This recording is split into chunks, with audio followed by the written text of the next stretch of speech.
Hawa ambao tumewatembelea leo ni wale ambao wamepandikizwa figo.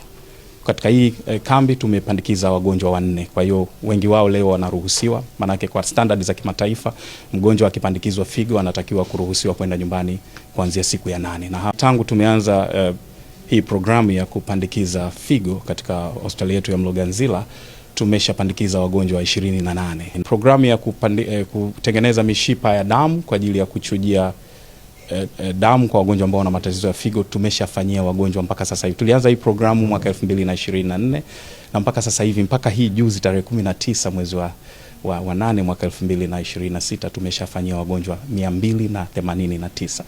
Ila wale wagonjwa ambao wanachangia figo huwa hatuwafanyii operation ya kufungua mwili. Tunafanya kwa matundu madogo, kwa kitaalamu tunaita hand assisted laparoscopic donor nephrectomy. Kwa tunafanya kwa matundu madogo. Kwa mgonjwa anachangia figo yake lakini hapati kovu kubwa. Kwa hiyo tunashukuru sana serikali yetu kwa kuweza kuwekeza mashine, miundombinu bora, lakini pia kufadhili mafunzo ya wataalamu ili tuweze kuhudumia Watanzania. Programu yetu ni kwamba anayetoa figo anakuwa mtu mzima, kwa hiyo ni ndugu mzima, lakini wana ufanano wa damu na mgonjwa, lakini vile vile yeye mwenyewe tunakuwa tumempima magonjwa yote kuhakikisha kwamba hana dalili yoyote ya kuja kuwa na tatizo kama hilo, kwa sababu visababishi vikubwa vya tatizo la figo ni either sukari na pressure.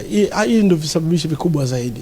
Kwa hiyo tunahakikisha hana dalili kabisa za magonjwa hayo, pamoja na mengine ya saratani na kadhalika.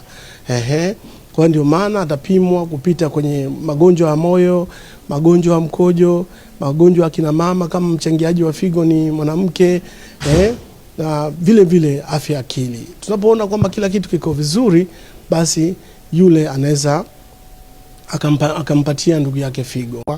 Magonjwa ya pressure na sukari yanaweza yakawa control yasifike mahali pa kuharibu figo kama tutabadilika mfumo wa maisha kwamba tunasema sedentary life. Unatoka nyumbani kwenye gari AC, unafika ofisini AC, ukitoka pale unapita kwenye nyama choma, unapata na kinywaji cha moto kidogo, unarudi unaenda kulala, hujafanya mazoezi, unajiweka kwenye hatari ya kupata hizo changamoto.